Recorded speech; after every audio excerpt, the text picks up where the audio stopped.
అది ఎంత చిత్రంగా ఉంటుందో చూడండి ఆ ఘట్టం. అది చూడ్డానికి చాలా చిన్న ఘట్టం, చాలా చిన్న లీల. ఆయన పుట్టగానే చేసినటువంటి లీలలు ఏవి ఉన్నాయో కృష్ణలీలలన్నీ కూడా మనని జీవితంలో ఇలా చెయ్యిచ్చి పైకెక్కించేసేటటువంటి లీలలు. బాగా జ్ఞాపకం పెట్టుకోండి, జీవితంలో వేదాంతము వేదాంతముగా ఎప్పుడూ లోపల నిలబడదు. విన్నా కూడా పక్కన ఒక ఆలంబన ఉండాలి. మీరు అన్నాన్ని అన్నంగా తినలేరు, పక్కన కూరో పచ్చడో పులుసో ఉండాలి. అలాగే మీకు ఎప్పుడూ కథగా ఉండాలి. అటువంటి కథ లేకపోతే ఈశ్వరుడు లీల చేస్తాడు.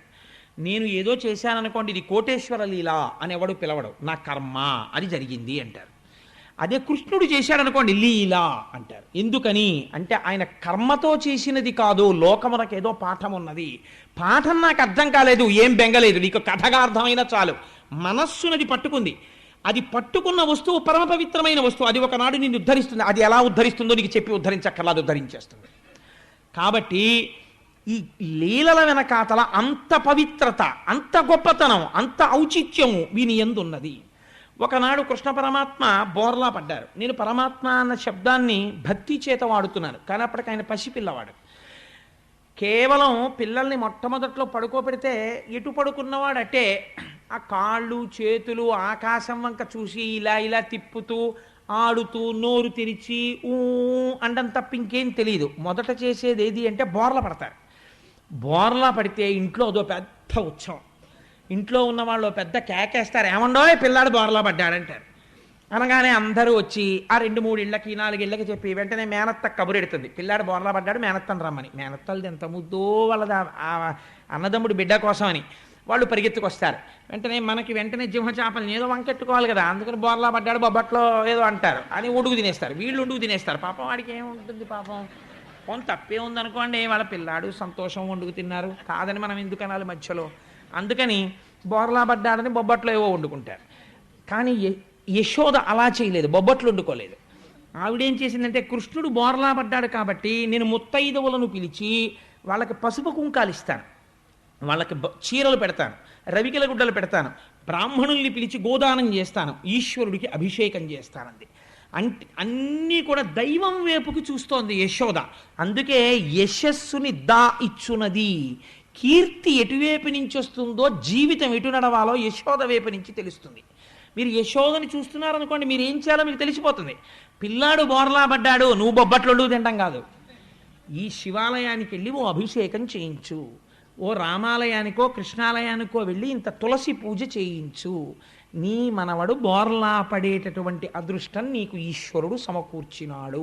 ఒక మంగళప్రదమైన కార్యం నడుస్తోంది, పిల్లవుడు వృద్ధిలోకి వస్తున్నాడు, అది ఈశ్వరానుగ్రహంగా చూడు. అందుకని యశోద వైపు నుంచి చూడాలి. కాబట్టి ఆవిడ ఏం చేసింది, అభిషేకాదులు చేస్తోంది. ఓ ఇంటి నిండా బ్రాహ్మణులు వచ్చారు, పూజలు జరుగుతున్నాయి, నందుడు మంచి సంతోషంగా ఉన్నాడు, ఇంటికి అందరూ వచ్చారు, వాళ్ళతో మాట్లాడుతున్నాడు. అబ్బో మీ పిల్లాడేమిటో పూతన మీద పడిపోయాట, బతికాట అని ఓ కథలుగా చెప్పుకుంటున్నారు. ఇప్పటి నుంచి ఆయన్ని మాత్రం తీసుకెళ్ళి, వాళ్ళది ఏముందండి, చక్కగా వాళ్ళ ఐశ్వర్యం అంతా పశువులు పాడి. అందుకని ఆ ఇంట్లో బీరువాలు లాకర్లు ఇలాంటివి ఉండవు. వాళ్ళ ఐశ్వర్యం అంతా ఏంటంటే పాలకొండలు, పెరుగుకుండలు, నీతి కుండలు. అందుకని ఓ బండి ఇంట్లో పెట్టేశారు. పెట్టేసి ఆ బండి నిండా ఇవన్నీ పెట్టేశారు, అరటి పళ్ళ గెలలు, ఆ పాలకుండలు, పెరుగుకుండలు, నీతి కుండలు ఇవన్నీ దానికి పెట్టేశారు. ఆ బండికి కూడా ఓ తోరణం కట్టేశారు. అక్కడే ఓ మంచం వేశారు, ఆ మంచం మీద ఓ పరుపు వేశారు, ఆ పరుపు మీద కృష్ణుడిని పడుకోబెట్టారు. పడుకోబెట్టి ఉత్సవం అంతా ఎవరి కోసం, ఈయన బోర్లా పడ్డాడు కాబట్టి ఉత్సవంలో పడి ఈయన్ని మర్చిపోయారు. ఈయనేం చేశాడు, ఈయనకి ఆకలేసి, ఆయనకి ఆకలేస్తుందండి, వేసింది. ఎందుకు వేసింది, ఇది మీరు బాగా గుర్తుపెట్టుకోవాలి. ఎవరి కోసం చేస్తున్నారు ఉత్సవం, ఈయన కోసం చేస్తున్నారు ఉత్సవం. మీరు చేసే ఏదైనా ముడిక్కడ పడి ఉండాలి. మొదటి పెట్టి ఇంజన్ వదలకూడదు, మిగిలిన పెట్లన్నీ తిరుపతి ఎడతాయి. మొదటి పెట్టి వదిలేసింది అనుకోండి, ఇంజిన్ ఒకటే పెడుతుంది తిరుపతి. కాబట్టి మొదటి పెట్టి చాలా జాగ్రత్తగా వెయ్యాలి, ఇంజన్తో లింక్. ఏది చేసినా మొదటి కార్యం ఈశ్వరుడితోటే మొదలవ్వాలి. ఈశ్వరానుగ్రహం అని ముందు అని, ఇంట్లో ఇది జరిగిందా, రేపు ఒక్కసారి అయితే గుళ్ళోకి వెళ్ళి ఏమీ చేయించడానికి నీకు టైం లేదో 11 రూపాయలు హుండీలో వేసి వస్తాను అనగలగాలి నువ్వు. ఆ 11 రూపాయలు కూడా నీకు లేకపోతే ఈశ్వరుడే నిన్ను మొట్టికై మొట్టేయడు, ఒక్కసారి వెళ్ళి స్వామికి నమస్కరించి వస్తాను అనగలగాలి నువ్వు. అన్ని ఈశ్వరానుసంధానం చెయ్యగలగాలి. ఆవిడ ఈశ్వరానుసంధానం చేస్తోంది. ఇక్కడ ఈయనేం చేశాడు? ఆకలేసేసింది. ఆకలేసి ఏడుపు వచ్చింది. ఏడుపు మొదలెట్టాడు. ఏడుపొచ్చి నిదిరించిన శిశువాకు నిగిదుకుచు చనుగోరి కెరలి కిసలయ విలస మృదు చక్ర చాప రేఖాస్పద పదమున తన్నెనొక్క బండిందండిన్. ఇదో చిత్రమైన మాట. పడుకున్న పిల్లాడికి ఇలా కాళ్ళు ఎత్తడం తప్ప ఇంకేమీ రాదు. ఆ పక్కన ఏముంది? ఓ బండి ఉంది. అది ఆయన పక్కనే ఉంది ఆ బండి. ఈ పిల్లాడు ఏడుస్తూ నిదురించిన శిశువాకొని అప్పటిదాకా నిద్రపోతున్నాడు. ఇప్పుడు ఆయనకి ఆకలేసింది. చనుగోరి అమ్మ వచ్చి స్తన్యం ఇవ్వలేదు, అందుకని కోపం వచ్చేసింది. కెరలి కిసలయ విలస మృదు చక్రచాప రేఖాస్పద పదమున, చిన్ని అరికాలు, ఇంత అరికాలు, దానికేమో చిన్ని ఇంతంత పెసరకాయల్లో ఉన్నంత పెసరగింజలంతంత వేళ్ళు, వాటికో ఇంతంత తెల్ల గోళ్ళు, అంతా కలిపి ఇలా ముట్టుకుంటే గట్టిగట్టిగా మెత్తమెత్తటి పాదం, ఎర్రటి అరికాలు, అందులోనేమో శంఖము చక్రము అమృతపాత్ర నాగలి మొదలైనటువంటి దివ్య చిహ్నములు. ఇప్పుడు ఈ పాదం ఎత్తి, ఇది మీరు చాలా జాగ్రత్తగా గుర్తుపెట్టుకోవాలి, పోతన గారు ఒక్క అక్షరం అనవసరంగా వేరు. మృదు చక్ర చాప రేఖాస్పద పదమున, అటువంటి కాలుతో ఏం చేశాడు? తన్నెనొక్క బండిందన్నాడు. ఇప్పుడు ఈయన బండిందంటే ఎలా తన్నాడంటే గభాలను తనడానికి ఆయన ఏం పెద్ద ఒంట్లో ఓపిక ఉన్నవాడు గాడప్పటికి. పసిపిల్లాడు ఆడుకుంటూ కాళ్ళెత్తడం పిల్లలకి అలవాటు కదా. కాళ్ళెత్తి ఏడుస్తుంటారు. ఆ కాళ్ళెత్తడంలో కాలు వెళ్ళి ఇలా బండికి తేలింది. తగలగానే బండి ఏమైందిట? శకటము హరిదన్ని నది విప్రకటంబై ఎగసి ఎరుసు భురమున గండ్లున్ వికటంబుగ నేలంబడె అకటాయని గోప బృందమ ఆశ్చర్యపడెన్. ఈయన కాలు తగలగానే ఆ బండి ఆకాశంలోకి ఎగిరిపోయి దాని చక్రాలు ఇరుసు అన్నీ ధ్వంసమైపోయి అక్కడి నుంచి కింద పడిపోయింది. ఆ బండి తుత్తునియలైపోయింది. అయిపోగానే ఆశ్చర్యపోయి అక్కడ ఉన్నటువంటి ఈ గోపకాంతలు, యశోద, నందుడు పరుగున అక్కడికి వచ్చారు. ఫంక్షన్ జరుగుతున్నప్పుడు పెద్దవాళ్ళందరూ అక్కడ ఉంటారు. పిల్లలందరూ ఆ చోట గుమిగూడి ఆడుకోవడం మొదలెడతారు. ఈ కృష్ణుడి దగ్గర ఆడుకుంటున్నారు ఈ పిల్లలందరూ. వాళ్ళని అడిగారు వచ్చి, ఏమైందిరా బండి ఎందుకు ఎగిరింది అని అడిగారు. అడిగితే వాళ్ళన్నారు, నిదురించిన శిశువాకుని ఏడ్చిన కాలెత్తి తాకిన ఈ శకటం ఎగిరెను కాని ఏ మూలమున బండియగయదని తద్బాలుని కడ నాడు చుండి పలికిరి శిశువుల్. వాళ్ళకి అబద్ధాలు ఆడడం రాదు పిల్లలు వాళ్ళు. అందుకని నాన్నగారు ఇంట్లో ఉండేవిరే, కాలింగ్ బెల్ మోగుతాను నేను లేనని చెప్పే వాడు గో వెళ్ళి తలుపు తీసి నాన్నగారు లేరని చెప్పేమన్నారంటే నేసేస్తారు తలుపు. అలా వాళ్ళకి అబద్ధం చెప్పడం రాదు వాళ్ళకి. అందుకని వాళ్ళు ఏం చేశారు, అవును మేము ఇక్కడే ఉన్నాం, ఇక్కడ ఆడుకున్నాం, మేము చూసాం, ఆయనేమో లేచాడు ఏడిచాడు ఆ పిల్లాడు, ఆ పాలు కావాలని, ఆ ఏడుస్తున్నాడు, వచ్చి చెప్దాం యశోద కనుకున్నాం, ఇంతలోకే పంటలు వేసుకుంటున్నాం కదా అని చూసాం, కాలు ఇలా కనిపడి కాలు తగిలి బండి ఎగిరిపోయింది అన్నారు.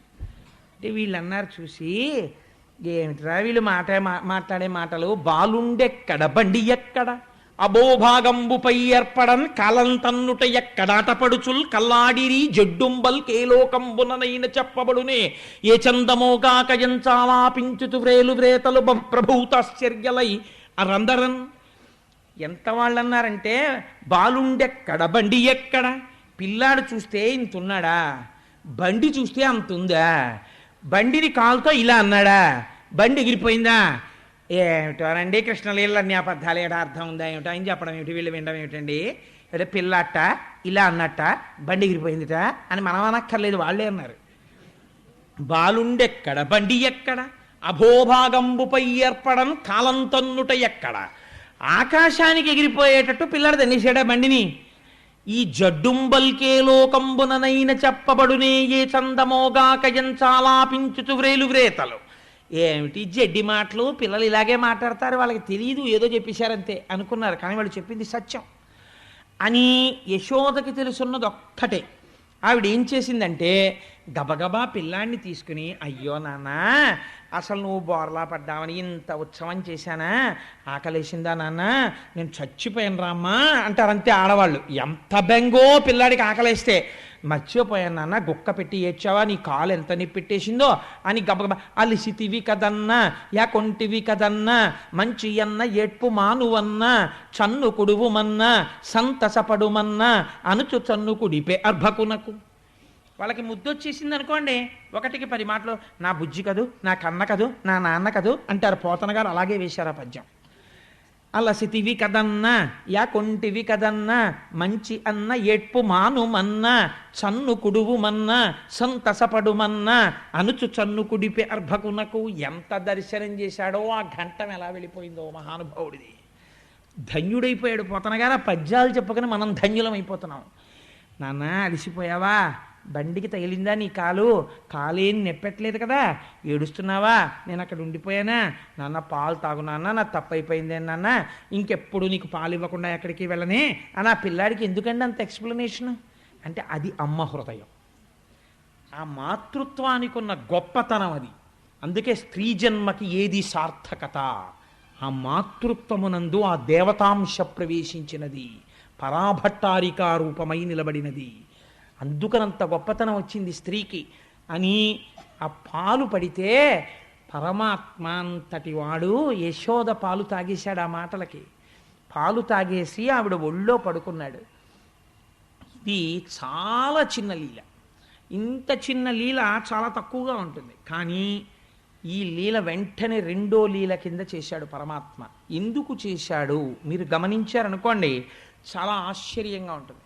మనకి ఈ శరీరమును ఈశ్వరుడు ఇచ్చాడు. మీకు కపిల గీత చెప్పినప్పుడు నేను ఒక మాట చెప్పాను, నిన్నటి రోజు కూడా నేను ఒక మాట చెప్పాను. ఆకు పురుగు ఆకు మించి ఇంకొక ఆకు మీదికి వెళ్ళేటప్పుడు ఉపాధిని తన శరీరాన్ని కదిపినట్టు లోపల ఉన్న జీవుడు వేరొక శరీరములోకి ప్రవేశిస్తాడు అని. ఈ శరీరము మనం నిర్మించుకున్నది కాదు, మన తల్లిదండ్రులు నిర్మించినది కాదు. ఇది ఆశ్చర్యం. అసలు అన్నీ నావి నావి నావి అంటాడు. అసలు నావి నేను అని చూపించిన ఇందులో ఏ ఒక్కటి తనది కాదు. ఈ పైన ఉన్న చర్మము తనది కాదు, రక్తము తనది కాదు, మాంసము తనది కాదు, కొవ్వు తనది కాదు, శుక్ల తనది కాదు, మేధ తనది కాదు, ఊపిరితిత్తులు తను తెచ్చుకోలేదు, గుండె తను తెచ్చుకోలేదు, ఏది తను తెచ్చుకోలేదు. ఏది తను తేకపోయినా ఈశ్వరుడు దీన్ని నిర్మాణం చేశాడు. ఈశ్వరుడు దీన్ని ఇంత గొప్ప నిర్మాణం చేసి ఈ దేహాన్ని ఇస్తే, ఈ దేహము దేని కొరకు వచ్చినది? ఇది శకటము. శకటం అంటే బండి.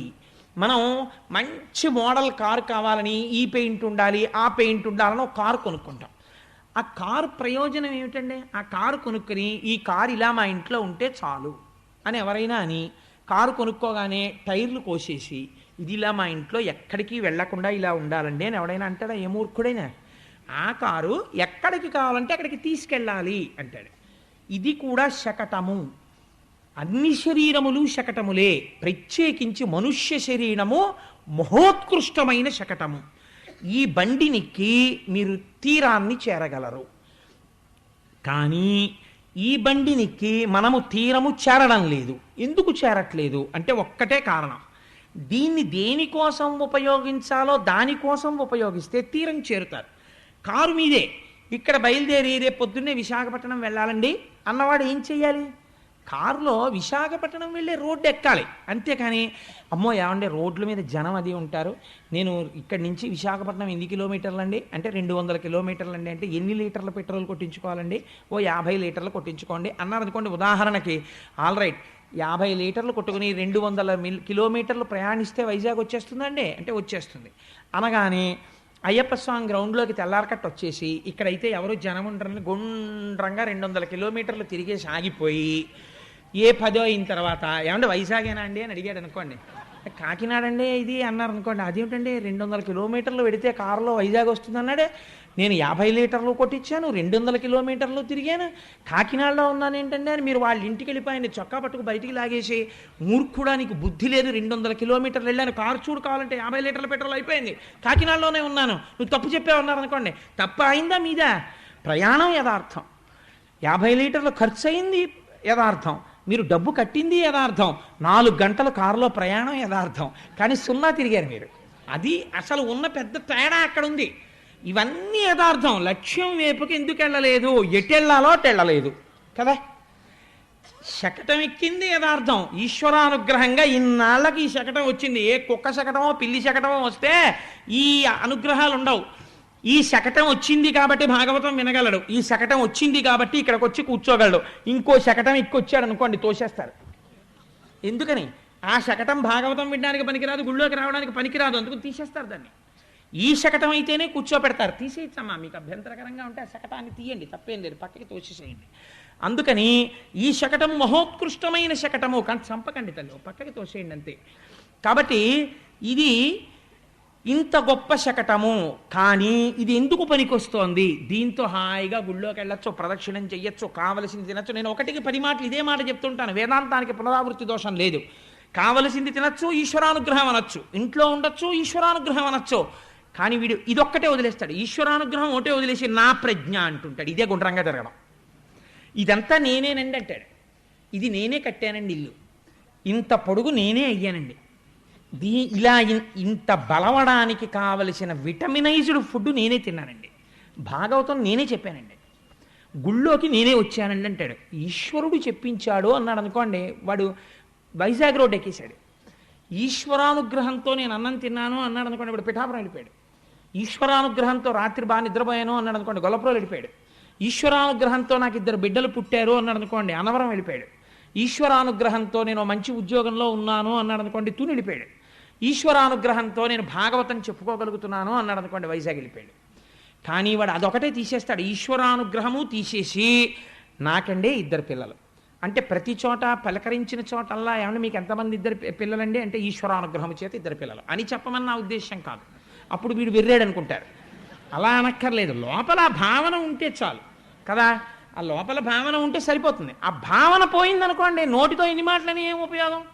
కాబట్టి ఆ భావన ఉంటే మీరు అనుకున్న లక్ష్యానికి చేరుతారు ఈ శకటం ఎక్కి.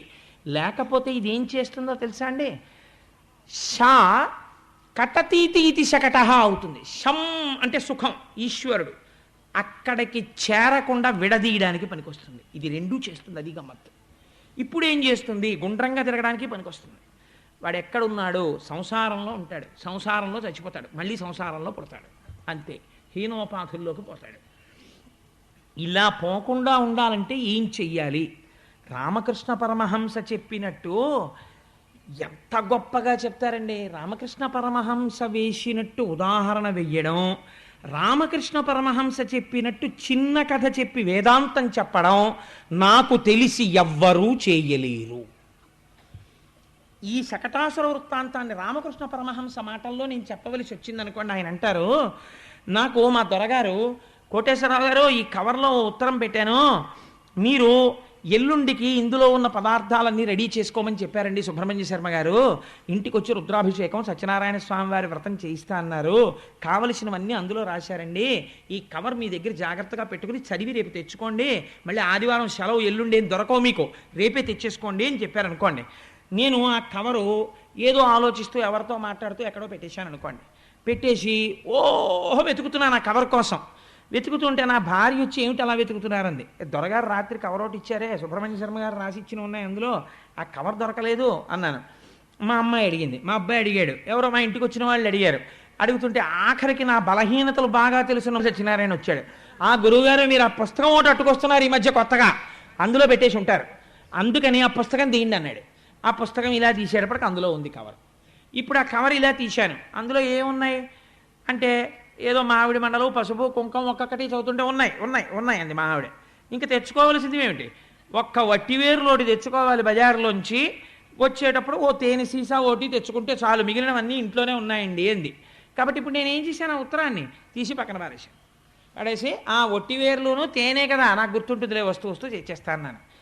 మరి ఇప్పటిదాకా ఇంత వెతికిన కవరు ఉత్తరం ఎందుకు అక్కర్లేనివైపోయాయి? అందులో ఉన్నది నీకు తెలిసిపోయింది, ఇంక అక్కర్లేదు, అది గుర్తెట్టుకు తెచ్చేసుకోగలవు. ఇప్పటి వరకు గుండ్రంగా తిరుగుతున్న వాడి అలా తిరగకూడదని తెలిసిపోయింది, చాలు, ఇంకా ఉత్తరం నీకు అక్కర్లేదు. శకటాసుర వృత్తాంతం ఒక్కసారి తలకెక్కేస్తే చాలు, నీకు ఎలా వెళ్ళిపోవాలో తెలిసిపోయింది. రామకృష్ణ పరమహంస మాటల్లో అయితే అంతే, దాని వృత్తాంతం కానది ఎంత పెద్ద మలుపు జీవితంలో, అంత పెద్ద మలుపు. అయితే అంత తేలిగ్గా తిరిగిపోతుందా అండి కారు, వైజాగ్ వైపుకి వెళ్ళిపోతుందా అంటే నువ్వు ఓ పిశాచాన్ని పెంచావు. అదేమిటండి నేను ఇప్పుడు పెంచానండోయ్ అని మీరు అనొచ్చు. వెనకటికి ఒక సాధకుడు చాలా కష్టపడి సాధన చేసి ఒక పిశాచాన్ని వశం చేసుకునే శక్తులు సంపాదించాడు. అంటే నేను చెప్పట్లేదు, రామకృష్ణ పరమహంస చెప్పారు ఈ కథ. ఆ పిశాచం వశమైంది, ప్రత్యక్షమైంది. నీకు నేను వశురాలనయ్యాను కాబట్టి నేను చాలా సంతోషించాను, నా గురించి ఇంత సాధన చేశావు, కానీ నాకు బలహీనత ఉన్నది. నువ్వు నాకు ఏదో ఒకటి చెప్పాలి, లేకపోతే చంపేస్తాను, నీ తల బదలు కొట్టేస్తాను, నాకు ఏదో ఒకటి చెప్పండి అంటే ఈయన చాలా సంతోషించాడు. అబ్బా ఎవరు దొరుకుతారా ఇలా. కాబట్టి ఇమీడియట్ ఏంటంటే పని మనిషి removed from service, driver removed from service, అందరినీ తీసేశాడు. ఎందుకంటే ఇంక ఈయన ఉన్నాడు కదా అని పిశాచాన్ని పిలిచి అంట్లు తోమేయాలి, బట్టలు ఉతికేయాలి, ఇళ్ళు తుడిచేయాలి అన్నాడు. ఉఫ్ఫలు అలా తిరిగి వచ్చి అయిపోయి ఇంకోటి చెప్పండి, అది పిశాచం. అమ్మ బాబా ఇదేమిట్రా ఇలా చేసేస్తోంది అనుకుని ఆల్ రైట్ రైతు బజార్కి వెళ్ళి కూరలు తేవాలి అనేటప్పటికి తెచ్చి ఎక్కడ పెట్టేశాన్ని ఇంట్లో ఇంకోటి చెప్పండి. అన్నీ చెప్పేశాక ఇంక చెప్పడానికి మిగలలేదు, చంపేస్తాను చెప్పకపోతే. ఇప్పుడు అన్నాడు చెప్తానుండు అని. ఇప్పుడు చెప్పడం కష్టమై కూర్చుంది. ఎందుకనంటే ఇప్పుడు చెప్పడానికి పని లేదు దానికి, చెప్పకపోతే చంపేస్తుంది. ఇప్పుడు ఎవరిని చెప్పడానికి వశం చేసుకున్నాడో ఆ వశం చేసుకున్న దాంతో చేత్తో తాను చచ్చిపోతాడు. కాబట్టి ఇప్పుడు ఏం చేశాడు, గురువుగారి దగ్గరికి పరిగెత్తాడు. గురువుగారు ఏదో ఒకటి చెప్పకపోతే చంపేస్తానంటోంది, మీరు ఒరే ఈశ్వరుణ్ణి వశం చేసుకునే ప్రయత్నం చేయరా, భక్తితో ఉండరా అంటే పిశాచాన్ని చేసుకుంటానండి అని అడిగాను, నీ కర్మ అలాగే చేసుకో అన్నారు, ఇప్పుడు దానికి ఏదో పని చెప్పమంటోంది, నేను ఏం చేయను గురువుగారు అన్నాడు. అంటే గురువుగారు అన్నారు దానికి ఎందుకురా అంత బెంగెట్టుకుంటావు అని ఆయనది చక్కగా గిరజాలు దుత్తు ఓ వెంట్రుక తీసి వాడి చేతిలో పెట్టి దీన్ని తిన్నగా చేసి నాకు చూపించు అని పిశాచానికి ఇచ్చేయన్నారు. పట్టుకెళ్ళి ఇచ్చేశాడు. దీన్ని తిన్నగా చేసి పట్రా అన్నాడు. అది ఇటు కాలెట్టి ఎంతసేపు నుంచి కాళ్ళు తీస్తే మళ్ళీ ఇలా చుట్టుకుంటోంది. దాని జీవితాంతం ఆ పిశాచం అలాగే పడుంది, కానీ ఇది మాత్రం తిన్నగా అవదు. ఇప్పుడు గట్టెక్కాడు, ఇంకా అది పెనడగదు, ఇంకెప్పుడు దాన్ని పిలవడు. గుండ్రంగా తిరగడం అంత తొందరగా మానేస్తుందని మీరు అనుకుంటున్నారా? పిశాచానికి అలవాటు చేసినట్టు దీనికి అలవాటైంది. ఎవరు నువ్వు అంటే ఇదే నేనంటాం. దీని సుఖమే చూడ్డం, దీని సుఖమే నిజమైన సుఖం అనుకోవడం, ఈశ్వరుణ్ణి విస్మరించి అన్నీ నా ప్రజ్ఞండం ఎప్పటి నుంచో అలవాటయ్యాయి. అంత తొందరగా ఈ పిశాచం లొంగదు. గురువుగారు అనుగ్రహం కావాలి. ఇప్పుడు ఆ గురువు ఎవరు? కృష్ణం వందే జగద్గురుం. కాబట్టి శకటాసుర సంహారాన్ని కథాభాగంగా విని దేహభ్రాంతిని విడిచిపెట్టి ఈ శకటమును ఎందుకెక్కావో నువ్వు తెలుసుకుంటే ఈ శకటము పవిత్రమైనది. ఇప్పుడు ఈ శకటం ఏం చేస్తుంది? పిశాచము వదిలిపెట్టేస్తుంది, వదిలిపెట్టి వేరే పనిలో పడిపోతుంది. అది ఇంకా ఎందుకని? దానికి ముందు గురువుగారు అనుగ్రహం తగిలింది, అది వెంట్రుకను సవరించడానికి పోయింది. అది ఇప్పుడు ఎక్కడికి వచ్చింది అంటే ఈశ్వరానుగ్రహం ఈశ్వరానుగ్రహం ఈశ్వరానుగ్రహం అంటున్నాడు. అన్నప్పుడల్లా రోడ్డుకి పక్కకి వెళ్ళదు, కారు రోడ్డు ఎక్కేస్తుంటుంది. ఇదొక్కటి అలవాటు చేసేసుకుంటే చాలు. ఈశ్వరానుగ్రహం పక్కవాడిని కొట్టేస్తానండి, అలా ఎందుకు చేస్తావు అంటుంది వెంటనే. అలా చేయనివ్వడు కృష్ణుడు. ఈశ్వరానుగ్రహం పక్కవాడి డబ్బులు కొట్టేస్తానండి అనలేరు మీరు. ఈశ్వరానుగ్రహం వాణ్ణి నాశనం చేసేస్తానండి అనలేరు మీరు. ఏం చేస్తుంది? మిమ్మల్ని సాత్వికమైన ప్రవృత్తిలోకి తిప్పేస్తుంది. ఇప్పుడు ఏమైపోయింది? మీరు ఒక కంఫర్టబుల్ వెహికల్లో కూర్చున్నారు. ఇప్పుడు ఇందులో కూర్చున్నా ఏమీ బాధ లేదు. ఎందుకని? ఎత్ర యోగేశ్వర కృష్ణో ఎత్ర పార్థో ధనుర్ధర తత్ర శ్రీర్విజయో భూతి ధ్రువా నీతిర్మతిర్మమ. డ్రైవర్ సీట్లో ఎవరిని పెట్టేశారు? కృష్ణుడిని పెట్టేశారు. కష్టమే రాని సుఖమే రాని అన్ని సుఖాలు వస్తాయా? కష్టం వస్తుందో నాడు జ్వరం వచ్చింది, వస్తే ఈశ్వర ఏమి నీ అనుగ్రహం, జ్వరాన్ని ఇచ్చావా అంటే ఏదో నేను పెద్ద పాపం చేశాను, పెద్ద కష్టం పెడితే నేను బాధపడిపోతానని జ్వరం ఇచ్చి తీసేసావా ఈశ్వరా, నేను ఇలా తిరుగుతున్నానని ఓ 2 రోజులను పడుకోబెడదాం అనుకున్నావా? చాలా సంతోషం. చంద్రశేఖర పరమాచార్య స్వామి వారైతే ఏమన్నారో తెలుసా అండి? పరమాచార్య స్వామి వారికి 104 జ్వరం వచ్చిందో రోజు తెల్లవారకట్ట లేచేటప్పటికి. స్నానం చేసి వచ్చేస్తున్నారు గబగబా. శిష్యులు చూసన్నారు, మహానుభావ 104 జ్వరం వచ్చింది, ఒళ్ళు కాలిపోతోంది, తలస్నానం చేశారేమిటండి అన్నారు. అంటే పరమాచార్య స్వామి అన్నారు, నాకు ఎన్ని జన్మలకో ఈశ్వరుడు పంచాగ్నిహోత్ర తపస్సు చేసే అదృష్టం ఇచ్చాడన్నారు. పంచాగ్నిహోత్ర తపస్సు చేసేవాడు 4 వైపులా అగ్ని పెట్టుకొని సూర్యుడి వంక చూస్తూ తపస్సు చేయాలి. 5 అగ్నిహోత్రాల మధ్యలో ఉంటే ఎలా ఒళ్ళు కాలుతూ ఉంటుందో అలా 104 జ్వరంతో కాలుతోంది. ఇప్పుడు నేను కూర్చుని పంచాక్షరి చేస్తే పంచాగ్నిహోత్ర తపస్సు చేసిన వాడిని, మామూలుగా కాదు, ఇది కూడా చెయ్యి చంద్రశేఖర అని ఈశ్వరుడు నాకు జ్వరం ఇచ్చాడు. ఏమనుగ్రహం నా స్వామిదన్నారు. ఎంత గొప్ప విషయం చూడండి. అంటే ఇప్పుడు ఆయన ఎక్కిన శకటమునకు ఎవరు సారథిగా ఉన్నాడు? కృష్ణ భగవానుడు ఉన్నాడు. ఆయన ఉండగా ఒకటే నమ్మకం, as long as the driver is capable, so long the man sitting in the car will be safe. Sooner the driver is at fault, the next moment the man sitting in the car is going to meet with an accident. అంతే కదండి. కారులో కూర్చున్నవాడు చాలా గొప్ప అధికారి. What if driver బుద్ధి ప్రమాదమునందున్నది. రాకూడని సమయంలో డ్రైవర్కి నిద్ర వచ్చింది. వెనక సీట్లో కూర్చున్న పెద్ద ఆఫీసర్ ఆయన at a pen stroke, medical leave ఇట్లాంటి పరిస్థితుల్లో కూడా ఇవ్వను, వచ్చి డ్యూటీకి జాయిన్ అవ్వు అని ఫైల్ మీద ఒకటికి రాస్తున్నాడు. 104 జ్వరంగా ఉందండి అని డాక్టర్ సర్టిఫికేట్తో పెట్టుకున్నాడు ఒక ఆయన లీవ్ అప్లికేషన్. కుదరదు, services important, you continue in service, after 1 week I will consider as to whether the leave can be granted or not అని రాస్తున్నాడు ఫైల్ మీద. ఈ టైంలో డ్రైవర్కి నిద్ర వచ్చి యాక్సిడెంట్ అయింది. ఈయనకి మెడికల్ లీవ్ ఈయన పైవాడికి గ్రాంట్ చేయాలి. ఎందుకని? ఈయనదా దోషం డ్రైవర్దా? డ్రైవర్ది దోషం, వెహికల్ దోషం కాదు, డ్రైవర్లో తేడా ఉన్నది. డ్రైవర్ నిద్రపోయాడు, వెనకాల కూర్చున్న ఆయనకి ప్రమాదం వచ్చింది. డ్రైవర్ స్థితప్రజ్ఞుడై ఉన్నాడు, 1000 కళ్ళతో చూసి నడిపిస్తున్నాడు. లోపల కూర్చున్న ఆయన పడుకున్నాడు, నిద్రపోతున్నాడు, ఇలా పడుకుని కులుకుతున్నాడు. హాయిగా వెళ్ళిపోతున్నాడు నిద్రపోతూ. హాయిగా అలసట తీర్చుకుని దిగిపోయాడు అవతల స్టేషన్లో. ఎందుకు దిగిపోయాడు? 14 కంపార్ట్మెంట్లుంటే ఏసీ 3 టైర్ ఒకటి, ఓ ఏసీ 2 టైరు, ఓ ఏసీ ఫస్ట్ క్లాసు ఉంటే, ఒక జనరల్ కంపార్ట్మెంటు ఉంటే, చలిగాలిలో ట్రైన్ వెళ్ళిపోతున్నప్పుడు కిటికీలు వేసేసుకుని అందరూ ఇలా కులుకుతూ ఉంటారు. సరే, బెర్తలు ఉన్న వాళ్ళు హాయిగా నిద్రలో పోతుంటారు. అందులో నిద్రపోకూడని వాళ్ళు 3 ఉంటారు. ఎవరు వాళ్ళు? ఒక డ్రైవరు, ఒక అసిస్టెంట్ డ్రైవరు, ఒక గార్డు. నాకు తెలిసి విజయవాడ రైల్వే స్టేషన్కి, ఏలూరు రైల్వే స్టేషన్కి మధ్యలో ఎట్టి పరిస్థితుల్లో కాషన్ ఆర్డర్ ఉండదు. కాబట్టి మన ఇద్దరం 1 గంట నిద్రపోవచ్చు, లేరా పడుకో అని డ్రైవరు, అసిస్టెంట్ డ్రైవరు పడుకున్నారు అనుకోండి, గార్డు కూడా పడుకున్నాడు అనుకోండి, ఎంత ప్రమాదం. వీళ్ళందరూ నిద్రపోవచ్చు, ఇన్ని వేల మంది, వాళ్ళు 3 తెలివేసి ఉంటే చాలు, హాయిగా చేరిపోతారు. డ్రైవరు ఏ బుద్ధి, ఆ బుద్ధి నీదనకుండా కృష్ణపాదాల దగ్గర పెట్టేసి, ఈశ్వరా ఈ శకటాన్ని నేను ఎక్కినందుకు, అంటే ఈ శకటములోనున్న నేను, జీవబుద్ధితో ఉన్న నేను ఆత్మయందు సంగమించి ఇక్కడే యథార్థమైన నేను తెలుసుకోవడానికి ఈ శకటము పనికి రావాలి. ఇదే భోజనం చేస్తే సత్యం తర్తేన పరిశించామి, ఋతం త్వా సత్యేన పరిశించామి అని పొద్దున్న రాత్రి తిప్పడం. సత్యము ఋతమగుగాక, ఋతము సత్యమగుగాక. అసత్యము నుండి అసత్యమునందుండి సత్యమును తెలుసుకోవడానికి అసత్యము పనికి రావాలి. అందుకని అటువంటి శకటమై ఈ శకటము మిమ్మల్ని లక్ష్యాన్ని చేరుస్తుంది. ఎప్పుడు? తెలిసి కాని తెలియక కాని పరమభక్తితో భాగవతంలో దశమస్కంధాంతర్గతమైనటువంటి శకటాసుర సంహార వృత్తాంతమును విన్నంత మాత్రము చేత, శకటాసురుడు ఇది రాక్షసుడు ఈ బండి, ఎప్పుడు? ఒక్కసారే. ఇదే నేను అన్న భావనతో అన్నీ నేను చేస్తున్నానంటే, ఇప్పుడు మీరు ఒక్కసారి తిరగేసి ఆలోచించండి లీలలోకి.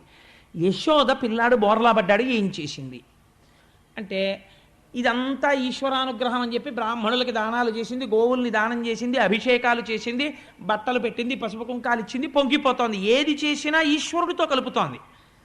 కలుపుతుంటే ఈశ్వరుడు ఏం చేశాడు? శకటమును తన్నాడు. అంటే ఈ శరీరము దేనికి పనికి రావాలో దానికి పనికొచ్చేటట్టుగా మార్చేస్తున్నాడు. ఆసురీ శకటమును చంపాడు. అంటే దీని ఎందున్న ఆసురీ బుద్ధిని చంపాడు. చంపి ఇది పనికొచ్చే శకటంగా మార్చాడు. అంటే మీరు మార్చుకోలేరు, కానీ ఆయన్ని పట్టుకుంటే ఆయన మార్చగలడు. అన్నిటికీ ముందొక్క ఏది ఇంట్లో జరిగినా, ఓ శుభకార్యం జరిగిన ఓ మంచి మాట వింటాం, ఏది వినకపోతే పొద్దున నిద్ర లేచావు అదే మంచి, ఇంకంతకన్నా మంగళం ఏంటండి? లేవకపోతే వెళ్ళిపోయాడు నిద్రలో అంటారు. కాబట్టి లేచావు మంగళం. కాబట్టి మంగళం అయినందుకు ఏం చేయాలి? నేను లేచాను, నా భార్య లేచింది, నా పిల్లలు లేచారు, ఇంట్లో ఉండవలసినవన్నీ ఉన్నాయి, రాత్రి అందరం నిద్రపోయినా, కాబట్టి ఈశ్వరుడు మేలు చేశాడు. కాబట్టి నేనేం చేస్తాను? ఒక్కసారి గుళ్ళోకి వెళ్ళి ఒక నమస్కారం చేసి వస్తాను. కాబట్టి ఇప్పుడు ఏమైపోయింది? మీరు కృతజ్ఞతాభావమును ఆవిష్కరించిరి. మీరు అన్నం తింటున్నారు, ఒక్క మాట, పెద్ద మంత్రం అక్కర్లేదండి, పెద్ద మంత్రం రావక్కర్లా, ఉమామహేశ్వర పరబ్రహ్మార్పణమస్తు అంటే నేను అదే అనమని నేను చెప్పను. పేరుతో ఏముంది, లక్ష్మీనారాయణ పరబ్రహ్మార్పణమస్తు. ఏ పేరు చెప్పినా ఒక తత్వానికి అందుతుంది. లక్ష్మీనారాయణ పరబ్రహ్మార్పణమస్తు. లేదు మీకు ఇంకొక నామం ఏదో ఇష్టం, ఆ నామమునకు అర్పణమస్తు అని మీరు దాన్ని అర్పణ చేసేసి ఇది వాడిచ్చిన ప్రసాదము అని మీరు తిన్నారనుకోండి, అంతే, అది లోపలికి వెళ్ళి యజ్ఞప్రసాదం అయిపోతుంది. మీరు పడుకుంటున్నారు, 11 మాటలు మీకు ఇష్టమైన నామం చెప్పుకొని ఇంకా తర్వాత మాట్లాడకుండా, ఇప్పుడు నేను నిద్రపోతున్న నిద్ర అంతా సమాధి కాపోతోంది, అంటే ఈశ్వరుడి పాదముల దగ్గరకు వెళ్ళిపోతోంది అని మీరు పడుకున్నారు. నిద్రా సమాధి స్థితి, అది సమాధి స్థితి అయిపోతుంది. కనురెప్ప ఇలా పైకెత్తుతూ మీ బెడ్రూమ్లో ఎక్కడో మీ కులదేవతా రూపాన్ని పెట్టుకుని నిద్ర లేస్తూనే కంటి యొక్క మొదటి చూపు ఆయన పాదాల మీద పడ్డం మీరు అలవాటు చేసుకున్నారు. పరమమంగళంతో ప్రారంభమైంది. మీరు మొహం కడుక్కుంటూ ప్రాతస్మరామి పరమేశ్వర వక్త్ర పద్మం పాలాక్షకీల పరిశోషిత పంచబాణం అంటూ స్మరణ చేస్తూ తోముకుంటున్నారు, మంగళం అయిపోయింది. మీరు సంధ్యావందనం చేశారు, మంగళం అయిపోయింది. మీరు ఆఫీస్కి వెడుతూ ఈశ్వర నాకు ఒక మంచి ఉద్యోగం ఇచ్చి, నేను పాపం ఎందరో ఈ దేశంలో ఉద్యోగం లేని వాళ్ళు ఉన్నారు, నేను హాయిగా వెళ్ళి ఒక గవర్నమెంట్ ఆఫీస్లో ఒక సీట్లో కూర్చుని కొన్ని ఫైల్స్ మీద నేను రాయగలిగినటువంటి అధికారం నాకు ఇచ్చావు, కృతజ్ఞుడను అని ఒక మాట చెప్పి వెళ్ళిపోయారు. ఈశ్వర నాకు బ్యాంకులో ఒక మంచి ఉద్యోగం ఇచ్చావు, కోటేశ్వరరావు లాంటి వాడికి ఇల్లు కట్టుకోవడానికి లోన్ ఇప్పించగలిగిన అధికారం నాకు ఇచ్చావు అని ఒక నమస్కారం చేసి మీరు వెళ్ళిపోయారు. ఆ ఉద్యోగం ఈశ్వర ప్రసాదం అయిపోయింది. ఏం చెయ్యాలంటే, పూజ అంటే అస్తమానం పూజ చేయక్కర్లేదు. పూజ గది ట్రైనింగ్ సెంటర్, ఇది పరంపరగా నడిచిపోతుండాలి. అప్పుడు ఎప్పుడు డ్రైవర్ సీట్లో ఆయనే ఉంటాడు, డ్రైవర్ మారడు. ఒక్కొక్కసారి ఆఫీసర్ గారు లోపల కూర్చుని మీరు ఒకసారి వెళ్ళొచ్చేయండి అంటాడు, ఇంకోటి ఎక్కుతాడు కారు. ఎవడెక్కినా ఎంతకాలం భద్రం, డ్రైవర్ భద్రంగా నడిపినంతసేపే. డ్రైవర్ని ఎప్పుడూ మార్చకూడదు, కృష్ణుడిని కూర్చోబెట్టాలి. అన్నీ ఈశ్వరుడికి చెప్పి చేసేసుకుంటుండమే. ఈ శకటం మిమ్మల్ని చేర్చవలసిన తీరానికి చేర్చేస్తుంది. ఏమిటి నమ్మకం? కృష్ణుడి మీద నమ్మకంతో మంచి పనులు చేసుకుంటూ పోయిన యశోద కోసం బండి తన్నిన కృష్ణుడే మీకు ఆలంబనం అని స్వామి ఆ రోజున బోర్ల పడడం అంటే ఏమిటో తెలుసా అండి? నమః, మనః, మనః, మనః అంటే నాది నాది నాది. దీనికి ట్రైనింగ్ అక్కర్లా. ఏమీ లేకపోయినా మనం పిల్లలకి నేర్పేది ఏమిటో తెలుసా అండి? నాన్న ఈ కాలెవరిది? నాది. చెయ్యవరిది?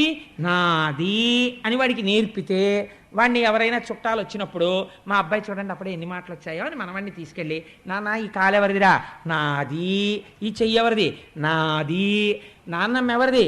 నాది అని వాడు అంటుంటే, ఏడి ఏడి ఏడి ఏడి బుజ్జి పండేడి అంటే వీడెవరు అంటే నేను.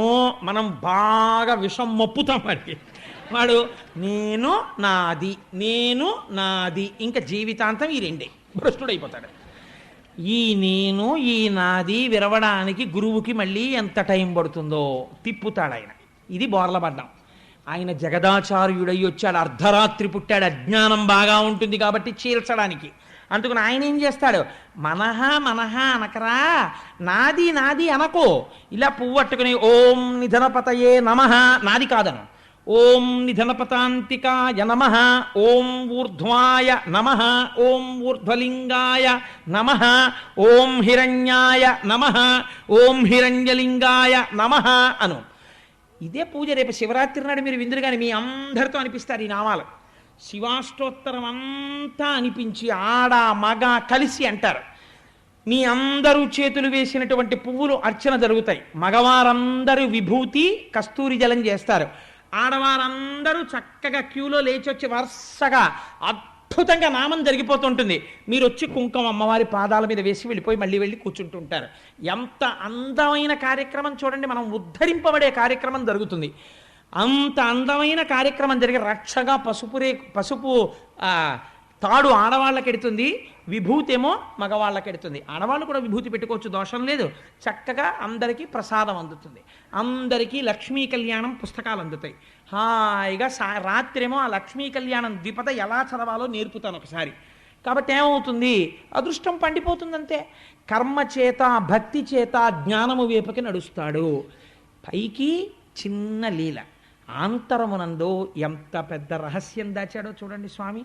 నమః నేర్పడం, బోర్లా పడ్డం. ఇది నేర్పి ఆ ఉత్సవం ఆవిడ చేసిందంటే ఆవిడ నమః అంది. నాది కాదు, ఇది ఈశ్వరానుగ్రహం అంది. శకటం విరిగిపోయింది. ఇంత గొప్ప లీలా. రేపటి రోజున తృణావర్తోపాఖ్యానమని అద్భుతమైన ఆఖ్యానము. మనం జీవితంలో దేనివల్ల చెడిపోతున్నామో ఆ లీల చేసి కృష్ణ పరమాత్మ చూపిస్తారు ఉద్ధరించడానికి. అది రేపటి రోజున విజ్ఞాపన చేస్తాను. మనం ఇవాళ ఒక్కసారి మహానుభావుడు గురుస్థాయిలో నిలబడి చేసిన లీల కాబట్టి కృష్ణం వందే జగద్గురుం చెప్పుకుని బయలుదేరదాం ఆయన అనుగ్రహాన్ని అడుగుతూ. వసుదేవసుతం దేవం కంసచాణూరమర్దనం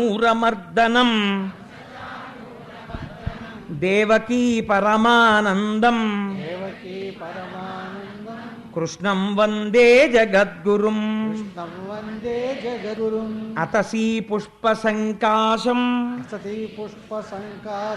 హారనూపురశోభితం రత్నకంకణకేయూరం కృష్ణం వందే జగద్గురుం మందారగంధ సంయుక్తం చారుహాసం చతుర్భుజం బర్హి పింఛావచూడాంగం కృష్ణం వందే జగద్గురుం ఉత్ఫుల్ల పద్మపత్రాక్షం నీలజీమూత సన్నిభం యాదవానాం శిరోరత్నం కృష్ణం వందే జగద్గురుం రుక్మిణీ కేళీ సంయుక్తం పీతాంబర సుశోభితం అవాప్త తులసీగంధం కృష్ణం వందే జగద్గురుం గోపికానాం కుచద్వంద్వం కుంకుమాంకిత వక్షసం శ్రీనికేతం మహేశ్వాసం కృష్ణం వందే జగద్గురుం శ్రీవత్సాకం మహోరస్కం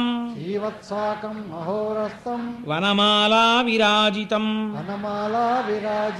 శంఖచక్రధరం దేవం కృష్ణం వందే జగద్గురుం కృష్ణాష్టకమిదం పుణ్యం ప్రాతరుద్ధాయ యః పఠేత్ కోటి జన్మ కృతం పాపం స్మరణేన వినశ్యతి. సర్వం శ్రీ ఉమామహేశ్వర పరబ్రహ్మార్పణమస్తు. స్వస్తి.